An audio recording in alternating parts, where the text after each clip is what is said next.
Croyez-moi, il y a quelque chose d'extraordinaire qui se passe. C'est pourquoi je vais demander à ma soeur Anne de m'aider à chanter ce chant. Il dit, Jésus, tu es puissant, le vainqueur de l'amour.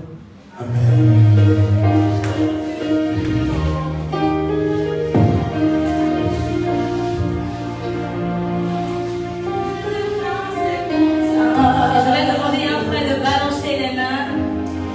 Saluer la présence de Jésus.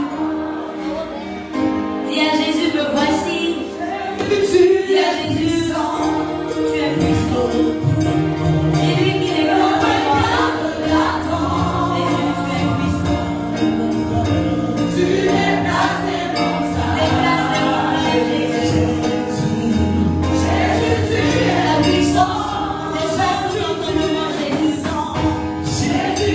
es puissant.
Parce que Dieu fait son entrée de gloire.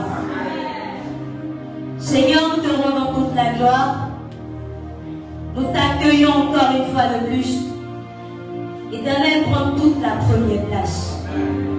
Seigneur, fasse que ma personne disparaisse et que toi seul sois.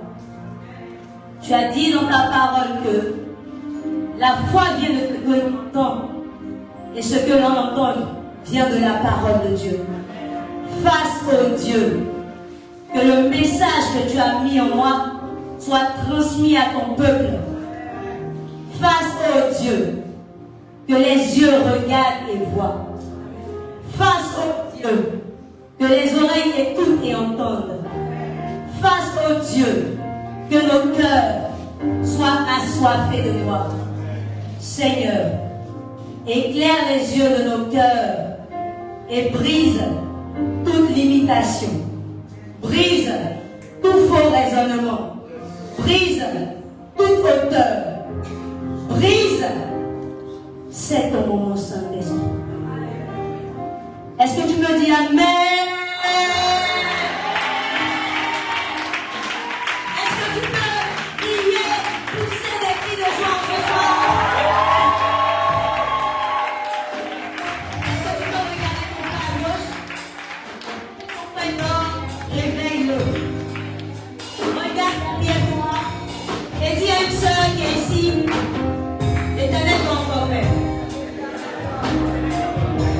On peut s'asseoir dans la présence du Seigneur. J'ai commencé par dire merci au Saint-Esprit. Et en ce soir, sinon ce matin, il est 3 heures, je vais encore dire merci à mon papa. Papa Augustin. C'est comme ça que moi je l'appelle. Je veux dire merci à cet homme. Vous savez, depuis que j'ai croisé Papa Augustin, je ne sais pas ce qu'il y en est pour vous. Hein. Quand je le croisais, je venais à peine de rentrer à Nestlé. Mais quand je l'ai rencontré, il y a eu quelque chose qui s'est passé. Amen. Et c'est indescriptible. Et toujours je dis ça. Je dis, papa, je bénis Dieu de t'avoir connu. Amen. Parce que tu as réveillé en moi la championne de l'Éternel. À cause de la foi de cet homme. Parce que chaque fois que je l'écoute, excusez-moi, mais je crois ses paroles. Moi, je crois bêtement à ce qu'il dit. Et quand il dit que si on va à gauche comme ça peut donner des fruits, je me rends folle pour cela. Parce que le royaume des cieux appartient aux violents. Cet homme est un loin de l'Éternel. Cet homme mérite considération. Je voudrais lui dire merci, papa, pour tout ce que tu fais pour nous. Que le Seigneur te bénisse. Que le Seigneur te bénisse. Que le Seigneur te bénisse. Et qu'il fasse que tous tes enfants puissent te rendre fiers. Puissent te rendre fiers. Tu le feras au nom de Jésus. Alors, le thème que je suis venu traiter a déjà été bien traité par mes prédécesseurs.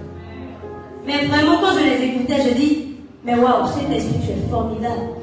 Parce que tu as l'impression que tel est venu, il a posé quelque chose. L'autre est venu, il a posé sa chose.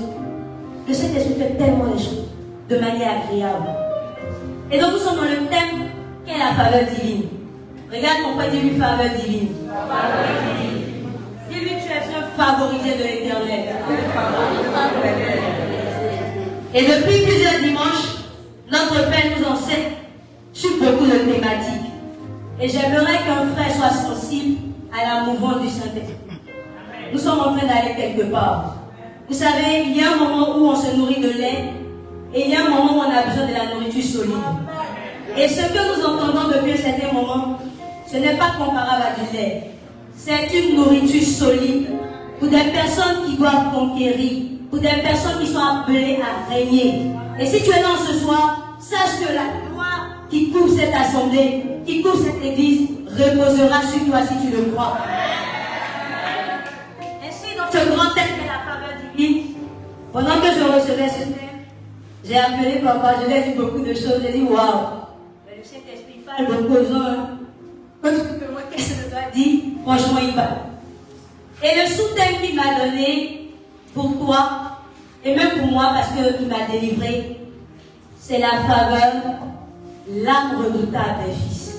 Regarde ton frère et dis-lui, la faveur, l'âme redoutable des fils.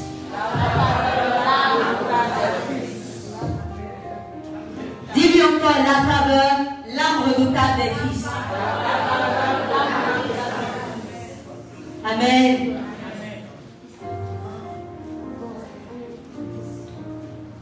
La faveur, l'âme redoutable des fils.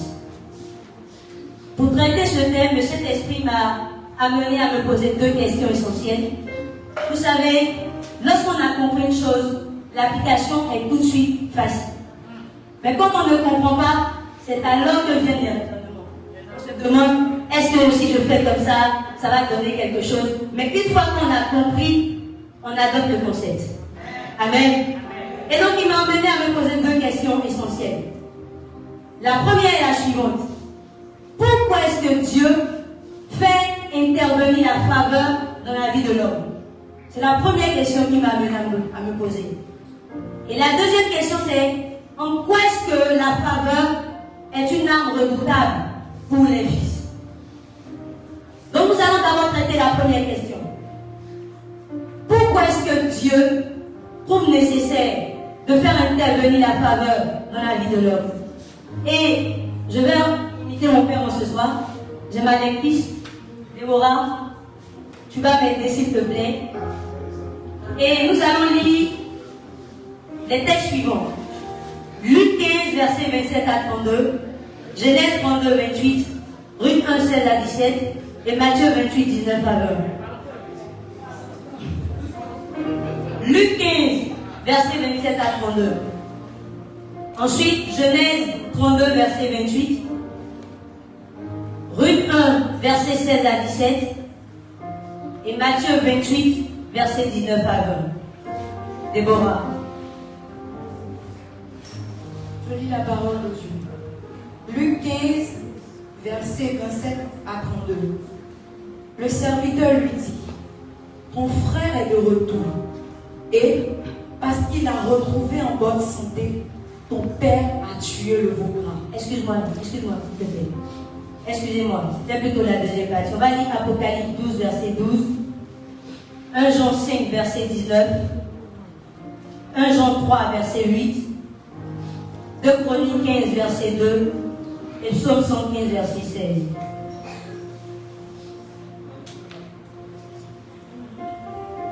Apocalypse 12, verset 12.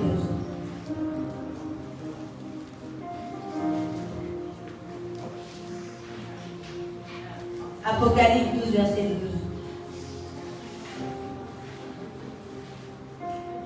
D'accord, je vais t'aider. Je lis la parole de Dieu. Apocalypse 12, verset 12. C'est pourquoi réjouissez-vous, cieux, et vous qui habitez dans les cieux. Malheur à la terre et à la mer, car le diable est descendu vers vous, animé d'une grande colère, sachant qu'il a peu de temps. 1 Jean 5, le verset 19. Nous savons que nous sommes de Dieu et que le monde entier est sous la puissance du malin. 1 Jean 3, le verset 8. Celui qui pêche est du diable, car le diable pêche dès le commencement. Le Fils de Dieu apparu afin de détruire les œuvres du diable. 2 Chroniques 15, le verset 2. Et Azaria alla au-devant d'Asa et lui dit, écoutez-moi, Asa, et tout Judas et Benjamin. L'Éternel est avec vous quand vous êtes avec lui. Si vous le cherchez, vous le trouverez. Mais si vous l'abandonnez, il vous abandonnera. Psaume 115, le verset 16. Les cieux sont les cieux de l'Éternel, mais il a donné la terre au Fils de l'homme. Est-ce que tu peux dire Amen à ces paroles que nous avons lues? Voyez-vous, ces paroles sont profondes.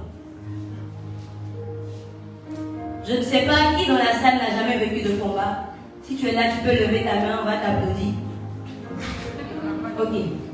Alors tout le monde a déjà vécu des combats. Sinon même vie d'abord, toujours des combats. Écoutez, Apocalypse 12, verset 12 nous dit que le diable est descendu animé d'une ardente colère, sachant qu'il lui reste peu de temps. Amen. Ce peu de temps là, c'est le temps avant que Jésus ne revienne. Ok? Et donc, il est venu animé d'une grande colère. Et ce dernier s'est juré qu'il viendra pour détruire tout ce que le Seigneur voudra bâtir. Je voudrais que quelqu'un puisse comprendre cela. Il y a un combat. Tant qu'on vit sur la terre, nous serons toujours en train de combattre. Si tu ne veux pas combattre, tu attends la mort. Et si tu vas chez Christ, Dieu merci. Sinon, si tu vas ailleurs, dommage. Et donc, tant que nous vivons sur la terre, nous sommes amenés à combattre. Nous sommes amenés à mener des combats. Amen. Et Dieu, dans son amour infini, depuis le commencement, après qu'Adam et Ève aient péché, il avait déjà prévu un plan de rédemption pour toi et pour moi. En la personne de Jésus-Christ de Nazareth. Amen. Adam et Ève ont péché. Et depuis qu'ils ont péché, il est devenu difficile pour un homme de s'accomplir. Si tu es d'accord avec moi, tu lèves la main. Lorsque nous lisons la parole de Dieu, nous voyons que depuis qu'Adam et Ève ont péché, il y a un prix que l'homme doit payer pour réaliser sa destinée. Il est important de savoir ça. Alors Dieu, qui est notre Dieu, voyez-vous, si vous êtes un parent, bien que vivant à Abidjan, si votre fils fréquente les États-Unis, vous serez toujours en alerte lorsque ce dernier va vous dire « Papa, j'ai besoin d'argent. » Bravo. Vous allez être en alerte parce que c'est votre enfant. Et donc, Dieu, dans son amour infini, va nous présenter Jésus. Et il dit, celui qui veut avoir la vie éternelle doit l'accepter. Amen. Et je lance un appel ici, un frère, une soeur qui peut-être n'a pas donné sa vie à Dieu. Ce thème appartient aux enfants de Dieu. Sinon, ce thème est pour les fils. Alors, si tu n'as pas donné ta vie à Dieu, il n'est pas encore tard. Tu peux le faire pour bénéficier de cette grâce extraordinaire. Et donc, il va faire en sorte que Jésus vienne payer le prix de nos péchés. Afin que du maudit que tu étais, tu sois désormais qualifié pour la bénédiction. Du limité que tu étais, tu sois désormais qualifié afin de relever les plus grands défis de ta destinée. Amen. La définition que je pourrais donner à la faveur est la suivante. Lorsque nous parcourons les Saintes Écritures, nous voyons que Dieu s'est toujours choisi une personne avec laquelle il a voulu établir son plan. Et j'aimerais signifier à un ami ici, un frère ici, que lorsque Dieu choisit eux, il ne regarde pas eux uniquement. Il regarde à tous ceux qui naîtront après eux. Lorsqu'il a choisi Abraham, il pensait à toi. Lorsqu'il a choisi Jacob, il savait que de Jacob naîtraient les 12 tribus d'Israël. Amen. Desquels Jésus viendrait de la tribu de Juda. Lorsque Jésus se choisit une personne, il a choisi ou il le choisit pour accomplir sa destinée, son plan éternel. Dieu n'a rien à faire avec les besoins d'une personne. Dieu ne te choisit pas parce que tu es joli. Dieu ne te choisit pas parce que tu es particulier. Mais parce qu'en toi, il voit la descendance de eux, par exemple. Il sait que dans combien de générations naîtra donc des serviteurs de l'Éternel. Et je le déclare au nom de Jésus. Alors je suis en train d'amener à comprendre que il est important que tu comprennes que ta vie ne dépend pas uniquement de toi. Il est très important. À partir du moment où on a compris cela, notre manière de marcher avec le Seigneur devient différente. Je sais que mes sacrifices d'aujourd'hui paieront pour mes enfants demain. Je sais que par le prix que je paie aujourd'hui, mes enfants seront libres demain. Alors ma manière de vivre est tout à fait différente. Amen. Et donc je pourrais donner comme d'aide que le Seigneur a mis en place afin de venir au secours de ses enfants. Est-ce que tu peux acclamer l'Éternel des armées? Est-ce que tu peux acclamer Jésus-Christ de Nazareth?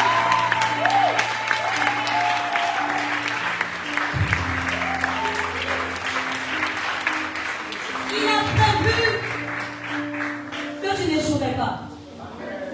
Il a prévu qu'à compter de toi, les choses s'écrivent différemment dans ta famille.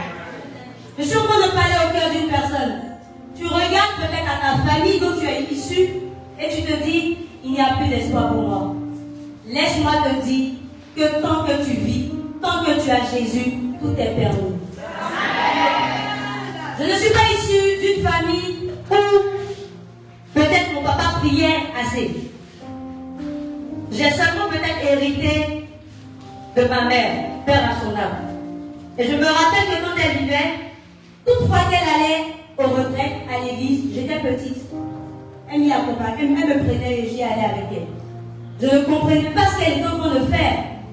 Mais sûrement qu'aujourd'hui, ces prières sont ce qui font que je suis dans la présence de l'Éternel.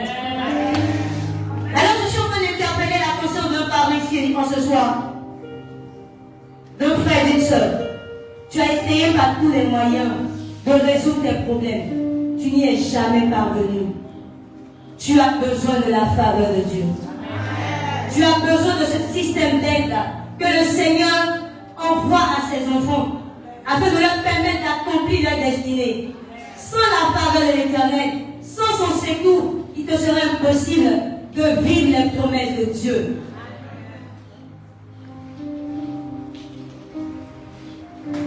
Alors, la faveur devient plus qu'indispensable. Amen. On ne peut pas s'en défaire. Parce que tant que tu vivras sur la terre, le diable sera toujours à l'affût pour te faire échouer. Il ne se repose pas. Il ne peut pas se reposer. Il rôde comme un lion rugissant, cherchant qui dévorer. Tous ces défis que tu vis, tu ne pourras jamais les relever sans Dieu dans ta vie. Et je suis d'accord avec ce que ma soeur a dit. Si tu prends Dieu à la légère, il a dit dans sa parole, si tu m'abandonnes, je t'abandonnerai. Mais si tu me cherches, tu me trouveras. Je suis en train de dire à un frère et une sœur ce soir, si tu avais perdu espoir, si tu pensais que tout était fini, pose-toi la question de savoir quel est l'état de ma relation avec Dieu. Je veux dire un point ce soir, demande-toi quel est l'état de ma relation avec Dieu. Tant que je suis en bonne relation avec Dieu, tout ce que je fais me réussira. Si tu es d'accord, est-ce que tu peux faire comme ça? Qui est d'accord que la faveur est indispensable? Qui est d'accord que sans la faveur, il ne peut pas accomplir sa destinée? Amen. Nous avons besoin de la faveur de Dieu. Nous avons besoin de ce système d'aide. Surtout dans les temps, ces temps qui sont les derniers, où le diable sait qu'il lui reste peu de temps. Il nous est impératif de revenir dans la présence de Dieu. Et sans tarder, je vais aller au deuxième volet, à la deuxième question. Pourquoi est-ce que la faveur est une arme redoutable des fils? Et pour cela, nous allons lire Luc 15, versets 27 à 32, Genèse 32, verset 28, Luc 1, verset 16 à 17, et Matthieu 28, verset 19 à 20.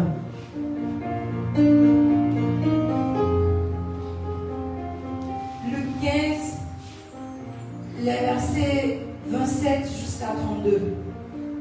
Ce serviteur lui dit, ton frère est de retour, et parce qu'il a retrouvé en bonne santé, ton père a tué le veau gras. Il se mit en colère et ne voulut pas entrer. Son père sortit et lui pria d'entrer. Mais il répond à son père, voici, il y a tant d'années que je te sers, sans avoir jamais transgressé tes lois. Et jamais tu ne m'as donné un chevreau pour que je me réjouisse avec mes amis. Et quand ton fils est arrivé, celui qui a mangé ton pied avec des prostituées, c'est pour lui que tu as tué le veau gras. Mon enfant, lui dit le père, tu es toujours avec moi et tout ce que j'ai est à toi. Mais il fallait bien s'égayer et se réjouir parce que ton frère que voici était mort et il est revenu à la vie parce qu'il était perdu et il s'est retrouvé. Genèse 32, le verset 28. Il dit encore, ton nom ne sera plus Jacob, mais tu seras appelé Israël. Car tu as lutté avec Dieu et avec des hommes, et tu as été vainqueur. Ruth 1, 16 à 17. Ruth répondit, ne me presse pas de te laisser, de retourner loin de toi. Où tu iras, j'irai. Où tu demeureras, je demeurerai. Ton peuple sera mon peuple, et ton Dieu sera mon Dieu. Où tu mourras, je mourrai, et j'y serai enterré. Que l'Éternel me traite dans toute sa rigueur, si autre chose que la mort vient me séparer de toi. Matthieu 28, 19 à 20. Allez, faites de toutes les nations des disciples, les baptisant au nom du Père, du Fils et du Saint-Esprit, et enseignez-leur à observer tout ce que je vous ai prescrit. Et voici, je suis avec vous tous les jours.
qui a déserté l'église pour je ne sais quelle raison.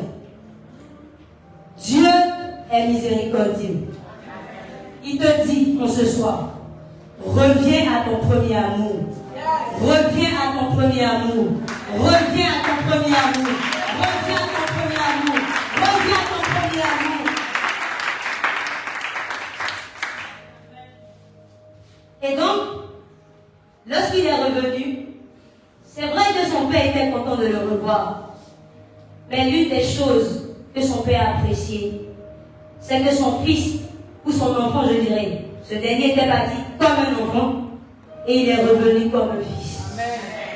Dieu est toujours heureux de retrouver ses fils. Amen. Dieu est toujours heureux de retrouver des personnes qui reconnaissent leur tort et qui sont prêts à dire, Seigneur, je veux aller encore avec toi. La conscience de notre identité est très importante. Soyons conscients que nous avons déjà la faveur. Amen. Nous la possédons déjà. Amen.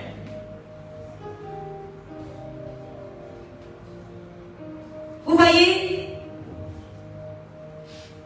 j'ai compris qu'on confond très souvent la bénédiction de Dieu et les bénédictions. Pendant mon temps de préparation, il m'a dit, tant que tu as ma bénédiction, même si tu perds mes bénédictions, je t'en redonnerai. Amen. Je parle en ce soir à quelqu'un qui a perdu maison, famille, parents, je ne sais quoi. Jésus dit, celui qui perdra dans ce monde, père, mère, fils, retrouvera ces choses et bien plus encore, aura la vie éternelle. Amen. Amen. La faveur, c'est la bénédiction de Dieu. C'est ce que j'ai compris. La faveur, en un mot, c'est la bénédiction de Dieu. Parce qu'elle est celle-là qui enrichit et qui n'est suivie d'aucun chagrin. Tu as besoin de la faveur de Dieu. Tu as besoin de la bénédiction de Dieu. Et tant que tu seras sous la bénédiction de Dieu, les bénédictions vont en découler. C'est pourquoi il a dit, cherchez premièrement le royaume des cieux et sa justice, et le reste vous sera donné par-dessus tout. En un mot, ça veut dire, cherchez premièrement la bénédiction de l'Éternel et les bénédictions vous seront accordées.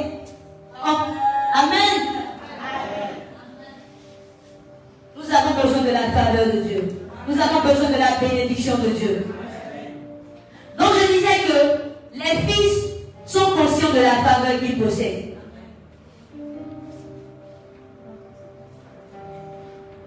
Joseph était conscient de la faveur de Dieu sur sa vie. Daniel était conscient de la faveur de Dieu sur sa vie. Et quand nous regardons à ces hommes-là, ils n'ont pas vécu comme peuplés. Ils ont vécu en étant sûrs qu'ils étaient toujours sous le regard de Dieu. Et c'est ce que nous devons ce soir, peuple de Cité de Gloire, inviter, nous devons faire renaître dans nos cœurs.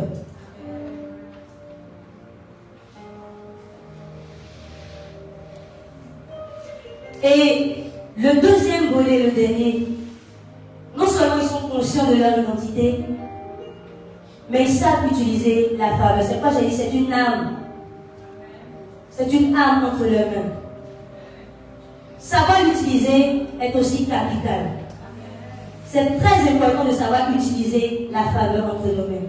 Si elle est le système d'aide que Dieu met en place pour venir au secours des hommes, nous devons la maîtriser. Ruth l'a compris. Voyez cette dame, Moabite, vivant avec Naomi, savait que son passé la condamnait, ses origines la condamnaient. Elle savait qu'avec cette caractéristique-là, elle ne pouvait pas aller quelque part. Mais Ruth, quand elle a rencontré Naomi, elle a compris qu'avec cette femme, il était possible de transformer quelque chose dans sa destinée. Ruth a été consciente de cela. Et voyez ce qu'elle a dit. Elle a dit, ton Dieu sera mon Dieu. Croyez-moi, lorsque Dieu me mettait dans les cieux et qu'il a entendu cette déclaration de la bouche de Ruth, je vous assure, les cieux se sont ébranlés. On dit, parce que Dieu est toujours surpris. Il est toujours surpris de voir des personnes porter d'une telle violence. Amen. Amen. Si on ne me suit pas, dites. On te suit très bien. Amen. Donc je disais qu'ils savent l'utiliser. Ils cherchent toujours à marcher sous le regard du Père.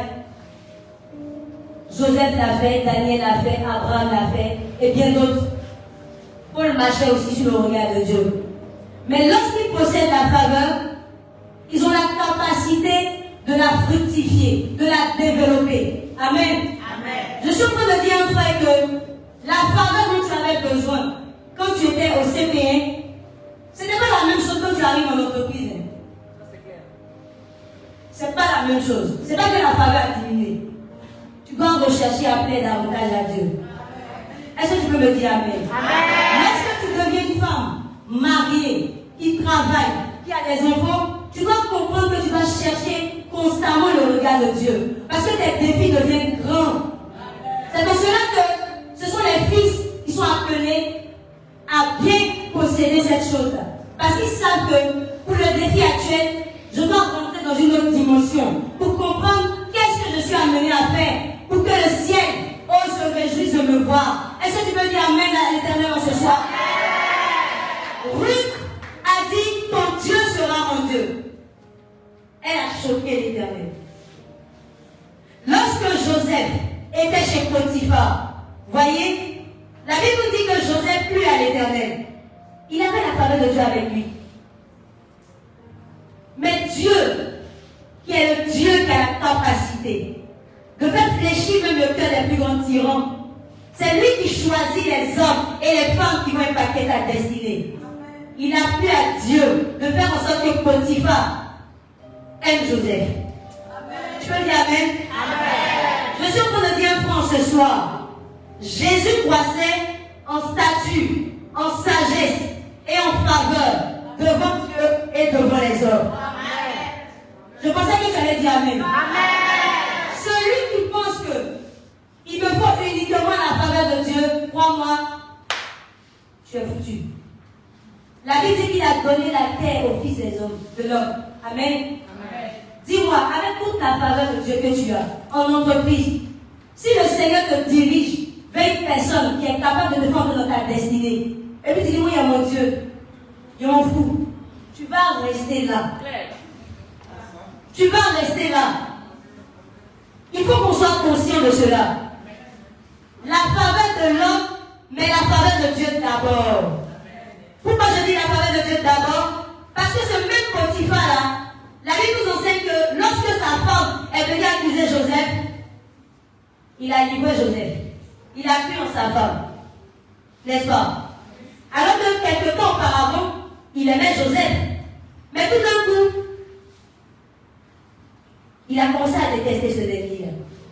Dieu est en train de nous interpeller en nous disant que tant que nous avons sa faveur avec nous, il est celui-là qui, lorsque un homme en qui on plaçait notre confiance va nous abandonner, il va choisir d'autres hommes, ainsi de suite, pour que tu entres dans ta destinée.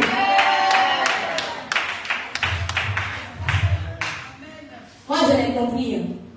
Petite anecdote. À Nestlé. Dans toutes les multinationales, pour pouvoir progresser, il y a un système qu'on appelle le système de mentorat. Quand tu dois accéder à un poste, même si tu questionnes devant qui est son mentor, je vous raconte une réalité. J'ai vu des personnes talentueuses qui, depuis qu'elles sont rentrées à Nestlé, sont à la même place. Ce sont des aînés à moi. Parce que peut-être remplis d'orgueil, parce que peut-être trop confiant d'eux, je ne sais pas. Le Seigneur, lorsqu'il place une autorité devant toi, sache que cet homme a la capacité de te faire entrer dans ta destinée. Et tant que nous, les chrétiens, nous n'allons pas comprendre cela, les païens vont toujours dominer et nous serons toujours à terre. Ne néglige pas la présence d'une autorité sur ta vie. Il a la capacité de te défaire comme de te faire. Amen. Je veux que quelqu'un le sache en ce jour. Tu ne peux pas réussir de par toi-même. C'est pas possible. Dieu touchera toujours un homme pour te faire entrer dans ta bénédiction. En fonction du domaine dans lequel tu es en train d'évoluer, il touchera à un homme. Amen. Amen. Donc je disais que les fils savent utiliser, ils savent faire fructifier, mais une caractéristique qu'ont les fils, et c'est pas là que je vais terminer, les fils ont une attitude de violence. Amen. La Bible nous dit dans Matthieu 11, verset 12, que depuis l'avènement de Jean-Baptiste, qui peut terminer? Et depuis l'avènement de Jean-Baptiste, c'est Jésus même qui dit ça. Le royaume des cieux, là, il est forcé. La faveur de Dieu, là, on force. Et puis ceux qui peuvent forcer, là, ce n'est pas les enfants, c'est les fils. C'est un fils qui est capable de voir que la saison elle est bizarre. Hein. Je rentre en quoi? On dit ne vous inquiétez de rien, mais en toute chose, confiez vos besoins à Dieu par des prières, par des supplications et avec action de grâce. Je pensais que tu allais dire Amen. Ce sont les fils qui ont la capacité de savoir que cette difficulté nécessite une prière. Cette difficulté nécessite des supplications. Cette difficulté nécessite des actions de grâce. Il n'y a que les fils qui peuvent le connaître, le reconnaître. J'aimerais pour terminer dire à un frère, tu es une créature merveilleuse. Tu es l'ouvrage des mains de l'Éternel. Et il t'a appelé à lui pour que tu pratiques les bonnes œuvres qu'il avait préparées pour toi. Je veux te rassurer. Tant que tu as Jésus avec toi, tant que tu te rassures de ton état avec Jésus, tu vas dominer dans ta génération. Tu pourras ébranler toutes les situations. Je pensais que tu allais te lever et acclamer. Tu vas le faire au nom de Jésus.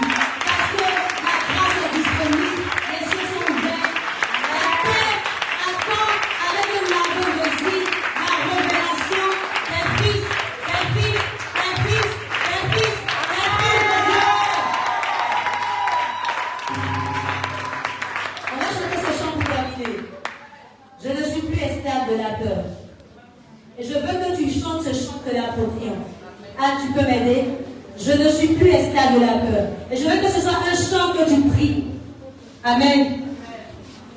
Je ne suis plus esclave de la peur. Je suis enfant de Dieu. Je